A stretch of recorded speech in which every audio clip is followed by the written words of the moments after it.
अस्सलाम वालेकुम class 8 and 9। आज का जो हमारा सब्जेक्ट है फिजिक्स है, उसका आज हम लेक्चर नंबर 8 लेंगे।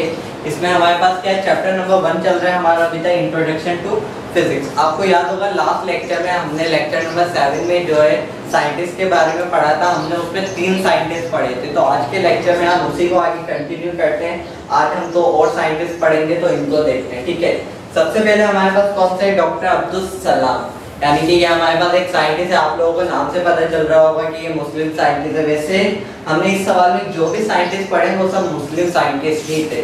ठीक है, अब इनका जो है, अब जैसे कि 2 ईयर लिखा हुए होते हैं, तो उनका मतलब क्या होता है, स्टार्टिंग वाला उनकी यानी कि पैदाइश का साल है और आखिर वाला उनकी जब वफात हुई थी उसका साल होता है। पर अगर सिर्फ सिंगल लिखा हुआ हो तो उसका मतलब होता है या तो वो पैदाइश वाला साल है या फिर ये वफात वाला साल है। अब इनका क्या है, ये जो है हमारे पास इंट्रोडक्शन है। डॉक्टर अब्दुल सलाम जो है वो क्या हुए थे, एक शहर का नाम है जंग, उसमें पैदा हुए थे। पाकिस्तान का शहर है, किसमें, 1926 में, यानी कि 1926 में वो एक छोटे से शहर यानी कि जंग में पैदा हुए थे।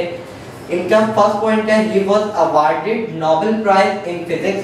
उन्हें जो है फिजिक्स में यानी कि तबियत में नोबेल प्राइज से नवाजा गया था, यानी कि उन्हें नोबेल प्राइज दिया गया था। नोबेल प्राइज का मतलब एक अवार्ड के तौर पर होता है, उन्हें एक अवार्ड दिया गया था इन 1979 यानी कि 1979 में दिया हुआ था फॉर हिज वर्क ऑन, यानी कि उनके काम की वजह से किस पर, ग्रांड यूनिफिकेशन थ्योरी, यानी GUT ग्रांड यूनिफिकेशन थ्योरी, यानी कि इस थ्योरी की बदौलत उन्हें क्या किया था, एक नोबेल प्राइज दिया गया था, क्योंकि इन्होंने ये थ्योरी लिखी थी। ये बहुत ही जबरदस्त थ्योरी लिखी थी उन्होंने, तो गवर्नमेंट ने क्या किया था, इन्हें इस पर नोबेल प्राइज दिया था। अब सेकंड पॉइंट क्या है हमारे पास, he establish international centre for theoretical physics at Trieste Italy, यानी कि इटाली में इन्होंने क्या किया था, एक इंटरनेशनल सेंटर कायम किया था। किसके हवाले से, थ्योरेटिकल फिजिक्स यानी कि नजरियाती तबियत के हवाले से इन्होंने जो है एक इंटरनेशनल सेंटर इस्तेमाल किया था। यानी कि इंटरनेशनल का मतलब क्या होता है, बैनुल अक़वामी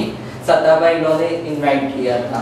उसके बाद थर्ड पॉइंट क्या है हमारे पास, he was an asset of Pakistan and will remain in the hearts of learning circle, यानी कि वो पाकिस्तान के लिए एक असिस्ट है। असिस्ट का मतलब क्या है, असासा, यानी कि एक ऐसे मददगार थे वो पाकिस्तान के, यानी कि उन्होंने पाकिस्तान की जो हमारे पास तरक्की होती है, उन्होंने बहुत ज़्यादा कारनामे किए थे, उसमें बहुत ज़्यादा अपना हिस्सा लिया था। तो जिसकी वजह से जो है वो जो है आज तक लोगों के दिलों में जिंदा है, यानी कि जो आगे लर्निंग करने वाले लोग हैं, जो आगे पढ़ रहे हैं, स्टडी कर रहे हैं, इन्वेंशन कर रहे हैं, उनके दिलों में वो आज भी जिंदा है। उसके अलावा पॉइंट नंबर 4 है, he was awarded scholarship for higher studies in UK because of his good performance, यानी कि वो जो है अवार्ड, उन्हें जो है एक स्कॉलरशिप मिली। कहाँ पर स्कॉलरशिप मिली उन्हें, UK में, यानी कि यूनाइटेड किंगडम में स्कॉलरशिप मिली। किसकी वजह से, उनकी अच्छी परफॉर्मेंस की वजह से, यानी कि उनके अच्छे किरदार की वजह से, उनका जो पढ़ाई के हवाले से जो इनकी एफर्ट थी उसके हवाले से इन्हें स्कॉलरशिप मिली। कहाँ की मिली, इन्हें यूनाइटेड किंगडम की मिली। उसके बाद पॉइंट नंबर 5 है हमारे पास, he again went to the UK to promote his research work, यानी कि जब इन्होंने अपनी स्कॉलरशिप हासिल कर ली या वापसी आ गया, फिर उसके बाद इन्होंने क्या किया, ये वापस UK गए। क्यों, अपने रिसर्च को प्रमोट करने के लिए, यानी कि फरोग देने के लिए और ज्यादा बेहतर करने के लिए, लोगों को उसके बारे में मालूमात देने के लिए इन्होंने क्या किया, ये वापस UK गए थे। ठीक है, अगले साइंटिस्ट हमारे पास क्या है, फिफ्थ साइंटिस्ट, लास्ट साइंटिस्ट है इस सवाल के, डॉक्टर अब्दुल कदीर खान। अब इनका भी क्या है, डॉक्टर अब्दुल कदीर खान भी जो है वो क्या हुए थे, 1 अप्रैल को पैदा हुए थे, कब, 1936 में। और कहाँ पैदा हुए थे, भोपाल, यानी कि जो कि हमारा इंडिया का एक शहर है, उसमें पैदा हुए थे। उसके बाद हमारे पास फर्स्ट पॉइंट है, he was selected as research assistant in the Holland university, यानी कि हॉलैंड में जो एक यूनिवर्सिटी है उस पे जो है वो सिलेक्ट किए गए थे, मुंतखब किए गए थे, क्या, रिसर्च असिस्टेंट। अब जैसे कि मैं रिसर्च कर रहा हूँ तो मेरी मदद के लिए जो बंदा होगा वो मेरा असिस्टेंट कहलाएगा, तो एज अ असिस्टेंट ये सिलेक्ट किए गए थे। पॉइंट नंबर 2 है हमारे पास, ही ऑब्टेन्ड PhD डिग्री, यानी कि उन्होंने PhD जो कि हमारे पास एक डिग्री होती है जिसमें हम रिसर्च वगैरह करते हैं, इन्हें वो डिग्री मिली थी कहाँ से, from the university of haven Belgium, यानी कि एक यूनिवर्सिटी है हमारे पास ये हेवन बेल्जियम, इन्हें यहाँ से क्या हुई थी, पीएचडी की डिग्री हासिल हुई। उसके बाद पॉइंट नंबर 3 है हमारे पास, he work as an expert at Urenco enrichment plant in Holland, यानी कि उन्होंने जो है हॉलैंड में एक क्या था हमारे पास यूरेनको एनरिचमेंट प्लांट था, यानी कि एक इन्होंने प्लांट प्रिपेयर किया था, उसमें ये जो है एज अ माहिर, यानी कि एक माहिर शख्सियत के तौर पर काम कर रहे थे as a joint venture of the government of Holland, किसके साथ मिलकर, हॉलैंड के साथ मिलकर, यानी कि उनके साथ मिलकर अपना किरदार अंजाम दे रहे थे। पॉइंट नंबर 4 है हमारे पास, he has been awarded हिलाले Imtiaz by the government of Pakistan, यानी कि पाकिस्तान की गवर्नमेंट की तरफ से इन्हें जो प्राइज मिला गया था वो क्या था, हिलाले इम्तियाज, यानी कि ये भी एक नोबेल प्राइज के जैसा होता है। तो इन्हें किससे किया गया था अवार्ड, हिलाले इम्तियाज, जिस तरीके से इन्हें क्या किया गया था, नोबेल प्राइज दिया गया था, तो इन्हें कौन सा प्राइज दिया गया था, हिलाले इम्तियाज दिया गया था। उसके बाद पॉइंट नंबर 5 है, he contributed in making Pakistan a nuclear state, यानी कि पाकिस्तान को न्यूक्लियर स्टेट यानी कि बुनियादी रियासत बनाने के लिए इन्होंने जो अपना बहुत ज़्यादा हिस्सा दिया था, बहुत ज़्यादा एफर्ट की थी। अच्छा, अब वैसे तो मैंने आपको सारी मीनिंग बता दिया, पर फिर भी जो कुछ थोड़ी बहुत डिफिकल्ट थी वो हमने कॉर्नर पे यूज़ किए, तो उन्हें देख लेते हैं। एस्टैब्लिश का मतलब क्या होता है, कायम करना, इंटरनेशनल यानी कि बैनुल अक़वामी, थ्योरेटिकल नजरियाती यानी कि नजरिए की बुनियाद पर, असेट यानी कि असासा यानी मददगार, मदद करने वाला, प्रमोट फरोग देना यानी कि किसी भी चीज को आगे बढ़ाना और उसको बेहतर करना, असिस्टेंट मुआवन यानी कि मददगार, जैसे कि मैंने बताया असिस्टेंट का मतलब क्या होता है, अब अगर मैं कोई काम कर रहा हूँ तो मेरे साथ जो बंदा होता है जो मेरी मदद कर रहा होता है वो असिस्टेंट कहलाता है, तो इसलिए उसे हम क्या कहते हैं, मुआवन या मुआविन या फिर मददगार। न्यूक्लियर यानी कि बुनियादी और स्टेट यानी कि रियासत, ठीक है। तो इसके बाद हमने ये पढ़ा, अब हम क्या इसी लेक्चर में आगे को भी देखेंगे। क्वेश्चन नंबर 5 भी हमारे पास छोटा सा क्वेश्चन है, तो हम इसी लेक्चर में उसको भी कंटिन्यू करेंगे। तो अब हम देखते हैं हमारा क्वेश्चन नंबर 5। अब हमारा जो आगे का टॉपिक है वो क्या है, हमारा क्वेश्चन नंबर 5 है। इसमें हम क्या देखेंगे, हमारे पास है define importance of physics in our daily life, यानी कि फिजिक्स यानी तबियत की जो है जरूरी यानी कि इम्पोर्टेंस बतानी है किसमें, आवर डेली लाइफ यानी कि हमारी जो रोजमर्रा की जिंदगी है उसके हवाले से कुछ उसकी जरूरतें बतानी है, ठीक है। तो हमारे पास हेडिंग क्या है, इंपॉर्टेंस ऑफ फिजिक्स। उससे पहले हम क्या देख लेते हैं, कुछ डिफिकल्ट वर्ड्स देख लेते हैं इसके हवाले से। हमारे पास फर्स्ट क्या है, सैल्डम, सैल्डम का मतलब होता है कभी कभी यानी कि कभी कभार, इस तरीके से। सेकंड अप्लायंस यानी कि औजार या फिर सामान वगैरह। हेरिटेज यानी कि हक, और लेगेसी कहते हैं मेरास को यानी जायदाद वगैरह, ठीक है। अब हमारे पास हेडिंग क्या है, importance of physics in daily life, यानी कि फिजिक्स की जरूरत हमारी रोजमर्रा की जिंदगी में। अब क्या है, इन आवर डेली लाइफ, हमारी रोजमर्रा की जिंदगी में वी यूज मैनी थिंग, हम बहुत सी चीजें इस्तेमाल करते हैं एज अ रूटीन अपने रोजमर्रा के काम में, बट वी सेल्डम थिंक, लेकिन हम कभी कभार सोचते हैं हाउ दे आर मेड, ये कैसे बने। होता है ना कभी कभार आप लोगों का कि अगर कोई चीज देखें, चाहे कोई इस्तेमाल की चीज हो या कोई खाने की चीज हो, अगर आप खाएं जायका अच्छा लगता है तो आप लोग कभी कभार सोचते हैं कि ये किस तरीके से बनी। तो इसी तरीके से जो हमारे रोजमर्रा के इस्तेमाल की चीजें, कभी कभार हमारा माइंड जाता है कि हम देखें ये बनी किस तरीके से। तो आज हम उनको कुछ थोड़ी सी चीजों को डिस्कस करेंगे। फर्स्ट हमारे पास क्या है, इलेक्ट्रिकल अप्लायंसेस यानी कि बिजली की मदद से इस्तेमाल होने वाले सामान यानी कि औजार वगैरह। We use several electric appliances यानी कि हम ऐसे बहुत से सामान इस्तेमाल करते हैं जो कि किससे चलता है, बिजली से चलता है, इन आवर होम, अपने घरों में। फॉर एग्जाम्पल, मिसाल के तौर पर इलेक्ट्रिक फैन यानी कि पंखा, इलेक्ट्रिक बल्ब यानी कि बल्ब वगैरह जो होता है, हमारा रेफ्रिजरेटर यानी फ्रिज, एयर कंडीशनर यानी कि एसी, एयर कूलर वगैरह, जूसर जो ग्राइंडर होती है हमारे पास, मिक्सचर ग्राइंडर उसे कहते हैं, ग्राइंडर होता है, ETC एक्सेट्रा, यानी कि इसके अलावा और भी चीजें। अब हम जाहिर सी बात है सब चीजों के नाम तो नहीं लिख सकते, बस हम जो कॉमन जो अपने घरों में हर घर की जरूरत की चीजें सिर्फ उनके नाम लिखेंगे।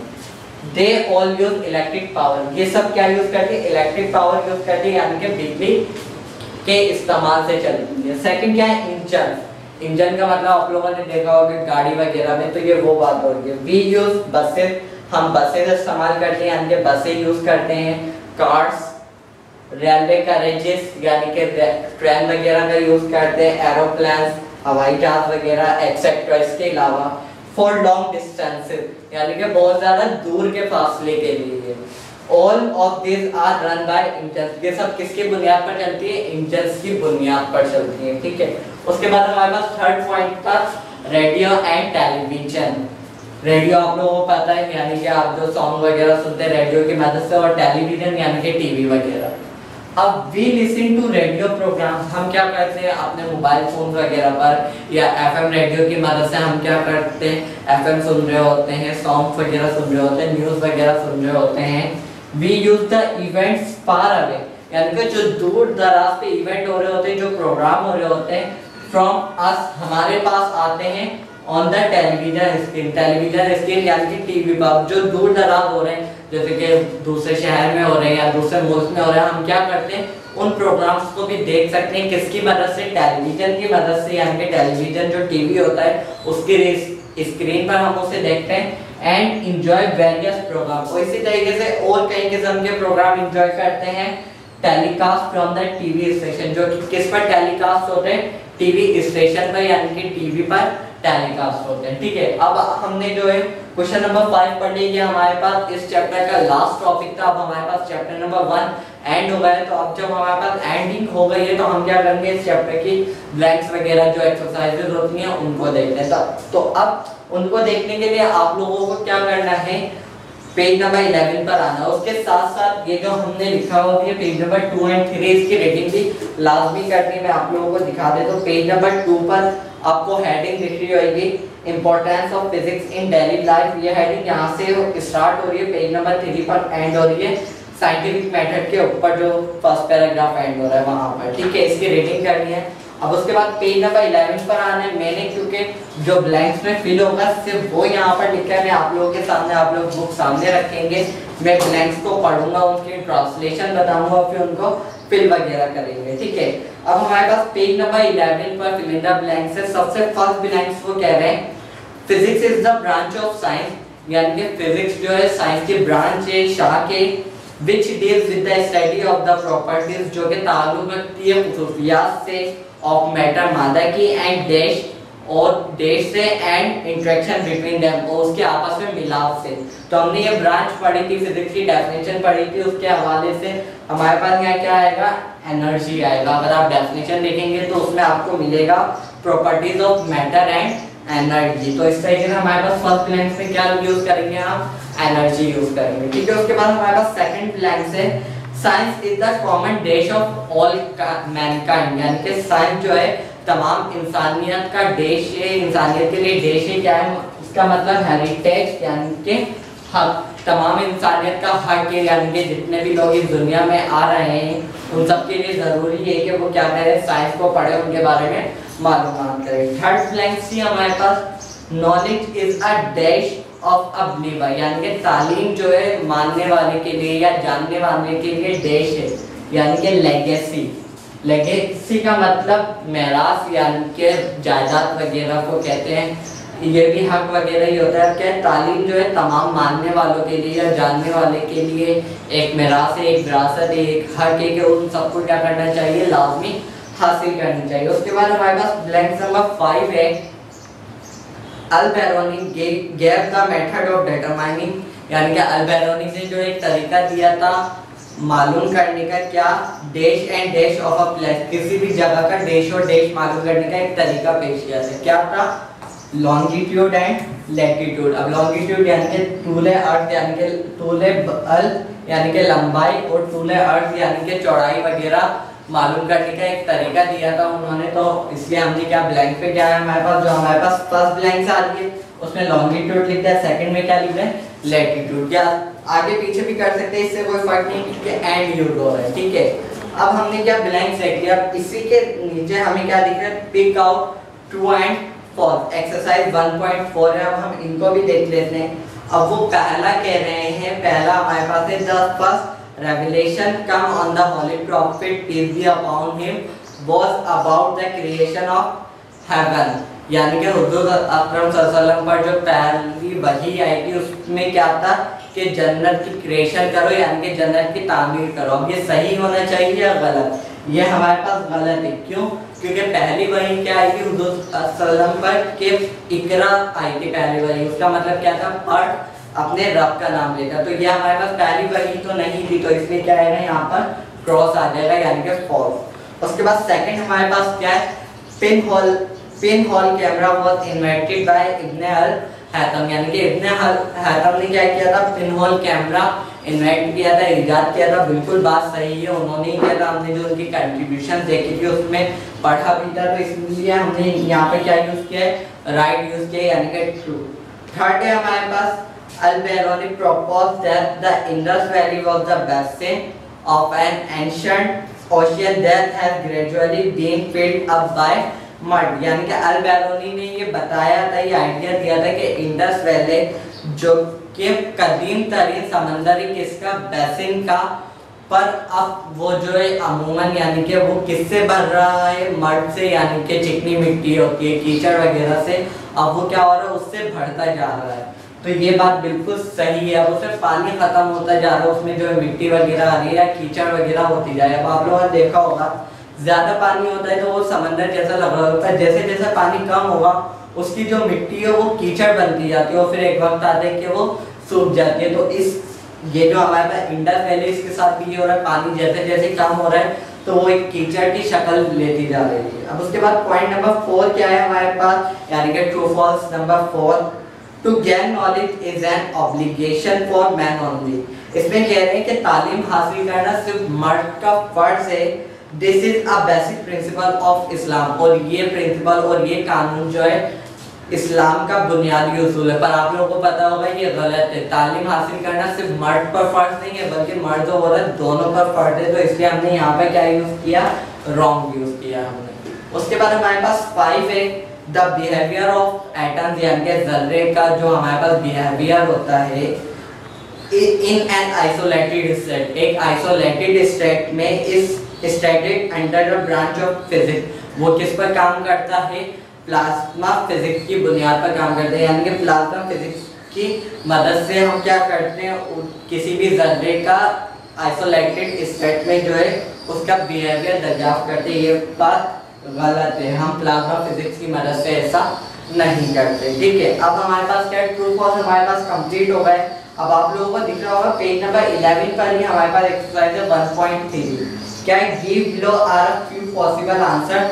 नीचे जो है कुछ पॉसिबल आंसर दिए हुए टू ईच स्टेटमेंट, हर स्टेटमेंट के लिए यानी कि हर लाइन के हवाले से आइडेंटिफाई द करेक्ट वन। उसमें से आपको क्या करना है? जो सही है उसको चूज करना है। अब ये मैंने क्या लिखा है? मल्टीपल चॉइस क्वेश्चन की होमवर्क है, ये आप लोगों का सिर्फ 3 एमसीक्यूज है।